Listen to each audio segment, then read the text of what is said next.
તો ફાઇનલી ડીફોરે પહોંચી જઈએ. જો બતાવી દઉં તમને. તો કાયદેસર આજનો ક્રાઉડ જોરદાર છે. લાઇટો બાઇટો મજબૂત લાગી છે એટલે વિડીયો બનાવો હોય આવી જઈએ બરાબર.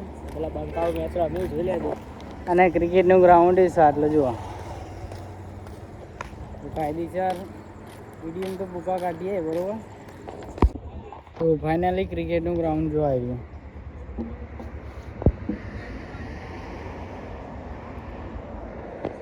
તો કાયદેસર જોરદાર માહોલ રાતનો જોવા ખાલી. વાગે વાઘ ફરી. જીવ કહેવા વાળી ખાલી છોકરીઓ જ નથી હોતી, જાન કહેવા વાળા ભાઈબંધો છે મારી જોડે. કોણ? આરકે બોલે મારી જાન. તો ફાઇનલી વિડીયો બની જાય. હવે ઘેર જવાની એકડી પર આવીએ. તો કાયદેસર મળીએ બીજા નવા બ્લોગમાં. બાય.